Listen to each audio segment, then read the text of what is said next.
2:38 AM Chamorro Standard Time. Guam is an island 5 kilometers wide at its narrowest point and 13 kilometers at its widest. Its total land area is 543 square kilometers, smaller than the city of Chicago.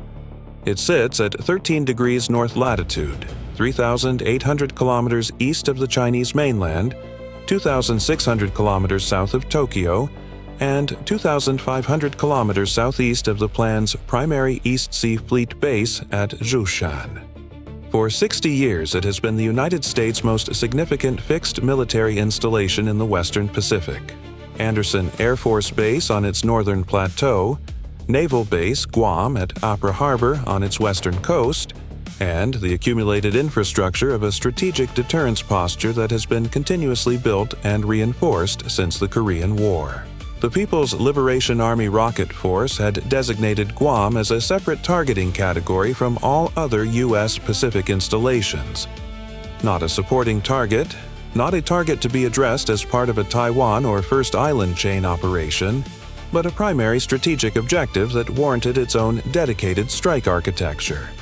The DF-26B intermediate-range ballistic missile had been developed and fielded specifically for this requirement.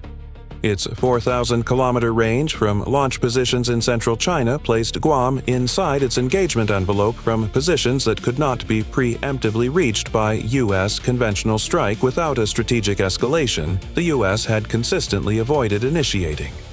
Its assessed terminal accuracy of 10 meters against surveyed coordinates made it the plan's most capable conventional precision strike weapon for the Guam range band. It carried the designation Guam Express in plan internal documentation, a name that had appeared in Signals Intelligence Collection 7 years earlier and had been briefed to every INDOPACOM commander since. At 2:38 a.m., 41 DF-26B missiles launched from pre-surveyed positions across the Qinghai-Tibet Plateau and the Gansu Province interior. Positions chosen specifically because their elevation and distance from the Chinese coast placed them outside the effective range of any conventional U.S. counterstrike architecture operating from Guam or the carrier groups in the Philippine Sea. The launches were sequential within a 70-second window, not simultaneous but staggered in a pattern that the plan's engagement planning had calculated to saturate Guam's defensive architecture by ensuring that the terminal phase arrivals were compressed into a window shorter than the THAAD battery's optimal engagement rate. The SBIR's satellite detected the first launch plume at 2:38 a.m. The alert reached INDOPACOM and U.S. Space Command simultaneously at 2:38 a.m. and 14 seconds. It reached the THAAD Fire Control Battery at Andersen Air Force Base and the THAAD Battery at the Finagayan site, Guam's two dedicated high-altitude ballistic missile defense installations, at 2:38 a.m. and 22 seconds. Both batteries had been at maximum readiness for 71 hours following intelligence collection that had identified the DF-26B TEL units in Gansu Province as having transitioned from routine alert posture to launch preparation configuration consistent with active targeting. The AN/TPY-2 forward-based radar at Andersen had been tracking the launch corridor since the intelligence elevation. At 2:38 a.m., it was already in tracking mode for the Qinghai-Tibet approach axis. The DF-26B's boost phase was visible on the radar's display within 40 seconds of the first launch. The fire control system began generating intercept solutions before the missiles had cleared their launch altitude. Guam's defensive architecture was unique in the USBMD posture. It was the only fixed land target in the Pacific Theater with a dedicated multi-layer BMD system that had been specifically sized against the DF-26B threat. The architecture had been built over 11 years in direct response to the plan's development of the weapon. It consisted of two THAAD batteries, the Andersen battery covering the northern approach axis and the Finagayan battery covering the southern and western approach axes, supplemented by a PAC-3 MSE terminal layer at both Andersen and Naval Station facilities, and by Aegis BMD capability from 2 DDG-51 guided missile destroyers operating in the Philippine Sea approximately 200 nautical miles east of the island, pre-positioned specifically to provide mid-course engagement options against DF-26B tracks approaching from the west. The architecture had been sized for a 40-round salvo. The plan was sending 41. The one-round differential was deliberate, and it was the most carefully studied element of the plan's entire Guam targeting plan. Their engagement planners had modeled the Guam defensive architecture's engagement capacity for 9 years, using a combination of technical analysis of THAAD's published specifications, collection against Guam's BMD exercise patterns, and the inferences that could be drawn from the firing sequences observed during publicly announced intercept tests. Their model was not perfect. They did not know the precise number of THAAD interceptors in the Guam-assigned ready load. They had estimated the PAC-3 battery count at Andersen and the naval station, and their assessment of the Aegis mid-course engagement geometry had been built on Philippine Sea positioning estimates that were accurate to within 40 nautical miles. The model was good enough. Good enough was defined as: if one weapon more than the theoretical maximum defensive capacity was sent, the probability that at least one weapon reached its target exceeded 94%. 41 missiles. 41 was the number. The plan's engagement planners had studied the Guam defensive architecture for 9 years and had concluded that a salvo sized to exceed the theoretical maximum simultaneous engagement capacity of the combined THAAD and Aegis architecture, even by a single weapon, changed the statistical outcome across the entire defensive engagement sequence. One weapon more than the defensive architecture was theoretically designed to handle meant that somewhere in the engagement sequence a fire control system would be processing its previous engagement when the next track arrived. Somewhere in the engagement there would be a 0.9-second gap. Against a DF-26B at terminal velocity, 0.9 seconds mattered. Whether the plan's calculation about the 41st missile was operationally validated would be answered in the following 19 minutes. The Aegis destroyers in the Philippine Sea acquired the DF-26B tracks as they reached mid-course altitude above 500 kilometers at 2:41 a.m. The SM-3 Block IIA engagement against an intermediate-range ballistic missile at Guam's range from the Chinese interior was at the outer edge of the SM-3's certified engagement envelope. It was achievable, it had been tested, and its intercept probability per engagement was assessed at 71% rather than the 82% probability available at optimal geometry. The destroyers had been pre-assigned to the 17 tracks whose trajectory geometry placed them in the most accessible mid-course intercept window from the Philippine Sea bearing. 12 of the 17 assigned DF-26B tracks were intercepted by SM-3 in mid-course phase between 2:44 a.m. and 2:51 a.m. 5 completed mid-course phase and entered the THAAD engagement envelope.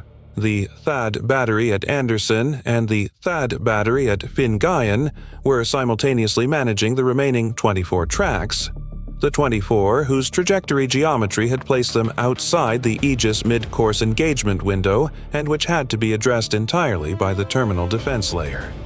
24 DF-26B ballistic missiles in terminal phase, arriving in a compressed sequence whose timing had been calculated to push the THAAD engagement rate to maximum.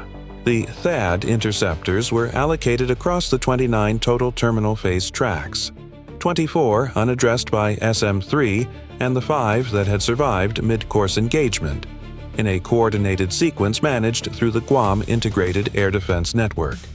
Each THAAD interceptor carried a probability of intercept assessed at 90% against a non-maneuvering DF-26B terminal track and 74% against the terminal maneuvering variant that 9 of the 41 missiles were confirmed to be carrying. Of the 41 total launches, the intelligence assessment had flagged 18 as likely maneuvering terminal variants based on launch signature characteristics. The engagement ran from 2:52 a.m. to 2:57 a.m. 5 minutes of sustained maximum rate THAAD engagement against the largest single ballistic missile salvo in the history of the system's operational deployment. 22 of the 29 terminal phase tracks were intercepted by THAAD in the high-altitude engagement zone above 40 kilometers. The maneuvering variance accounted for disproportionate difficulty. 4 of the 9 confirmed maneuvering terminal tracks required 2 THAAD interceptors each, consuming the battery's ready load at a rate that the engagement algorithm had flagged as approaching its pre-calculated saturation threshold by the 26th engagement. 7 tracks survived the THAAD engagement layer and entered the PAC-3 MSE terminal zone below 30 kilometers altitude. The PAC-3 MSE batteries at Andersen and the naval station positions engaged the 7 inbound tracks simultaneously. 4 were intercepted cleanly in the 15 to 30 kilometer engagement zone. 3 reached the terminal engagement envelope below 10 kilometers. 2 were intercepted at close range. The third, a confirmed maneuvering terminal variant, arriving from a bearing angle that had been specifically calculated to approach the PAC-3 battery at Andersen, from a direction that reduced its intercept probability by placing the warhead in the battery's minimum geometry sector, impacted the Andersen Air Force Base primary runway intersection at 2:57 a.m. The warhead detonated on contact, creating a 24-meter crater at the runway's midpoint. The primary runway was non-operational. The northern taxiway, running parallel to the primary runway, sustained fragmentation damage in a 150-meter radius from the crater but remained structurally intact. Andersen's secondary runway, the shorter eastern strip originally constructed for contingency operations, was undamaged. The base remained operationally capable for reduced fixed-wing operations from the secondary runway. The THAAD fire control team at the Andersen battery had expended its full ready load of 48 interceptors across the engagement sequence, the highest single engagement expenditure in the system's operational history. The reload cycle for a THAAD battery in field conditions required approximately 45 minutes. 45 minutes during which the northern approach axis's THAAD coverage operated at zero ready interceptor capacity, relying on the Fine-Guyot battery's coverage geometry and the PAC-3 layer for any follow-on engagement. The Fine-Guyot battery had expended 31 of its 48 ready interceptors and had 17 remaining. The PAC-3 batteries across Andersen and the naval station had expended 14 of their combined 36 ready load interceptors. The Aegis destroyers in the Philippine Sea had expended 28 SM-3 interceptors. Their combined ready load was now at 31%.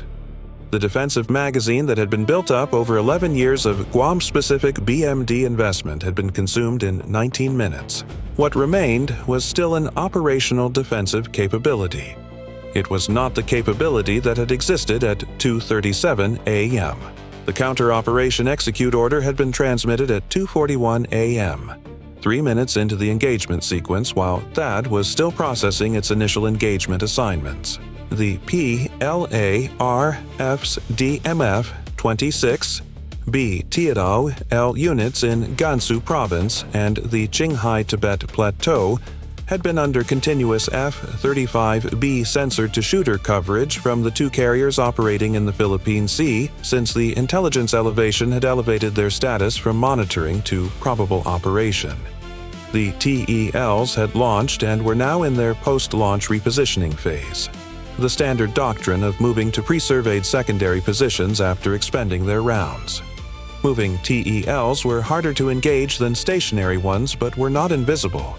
The F-35B's sensor fusion had been tracking their relocation routes since the launch signatures confirmed their departure.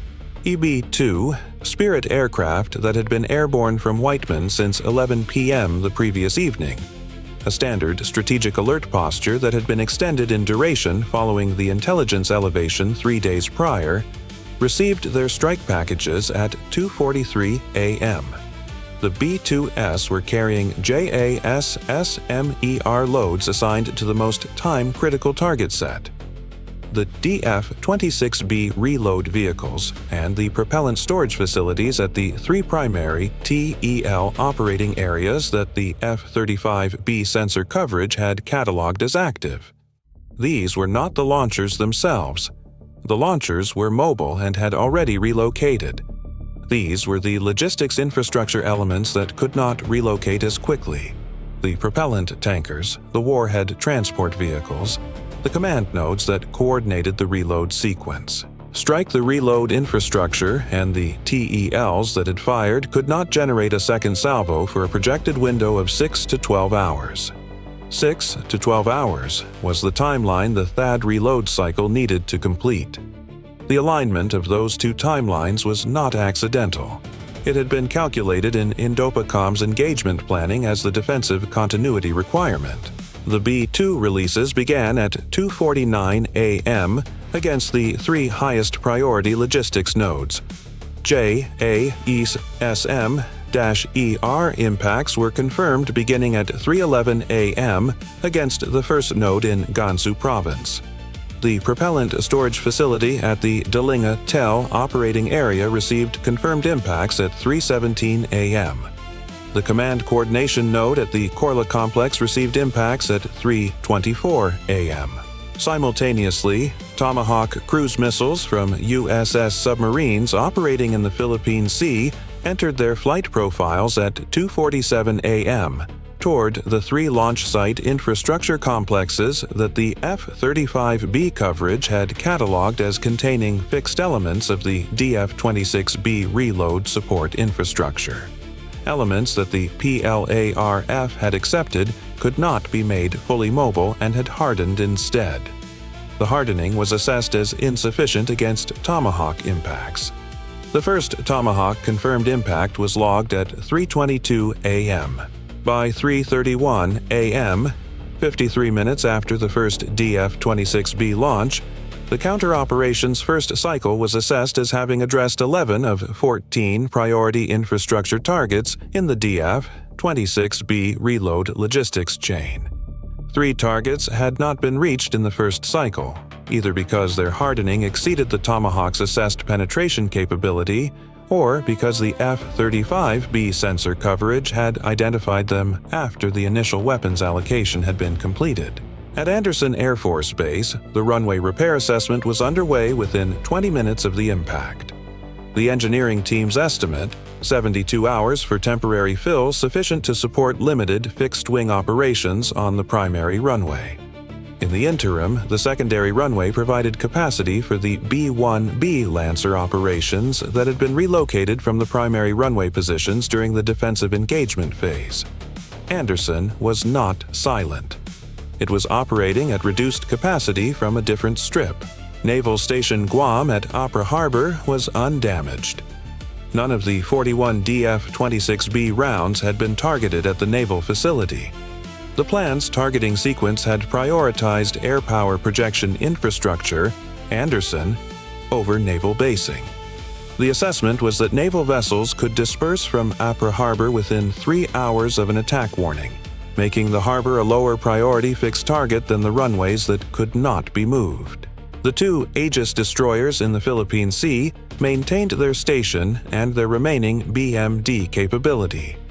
Their SM-3 ready load at 31% was below the pre-engagement threshold, but sufficient for a secondary defensive engagement if required.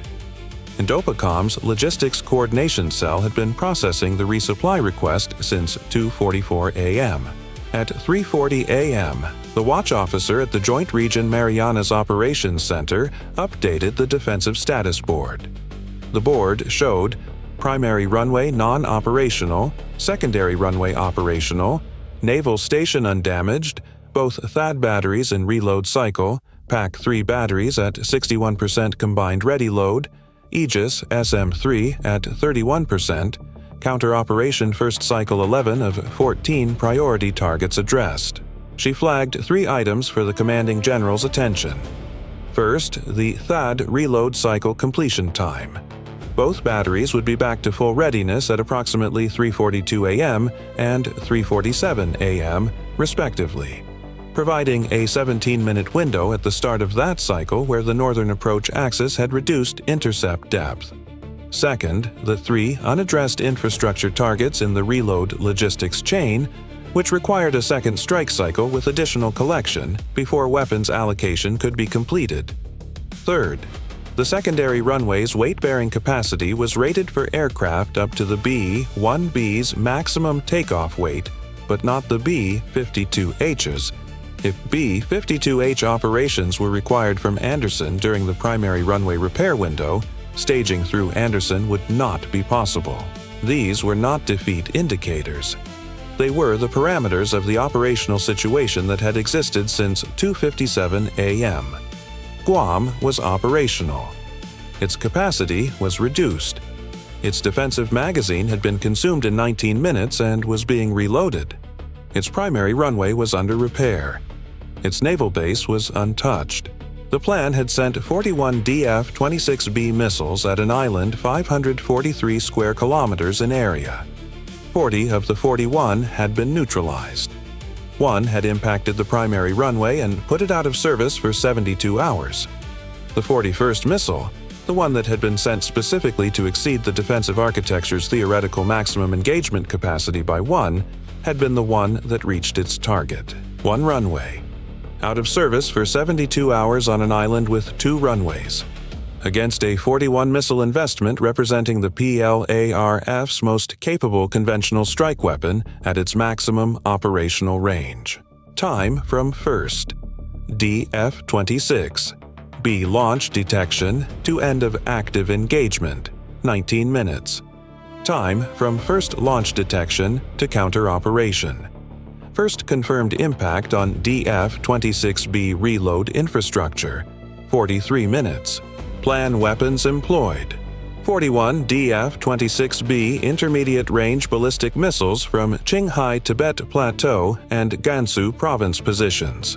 9 confirmed maneuvering terminal variants.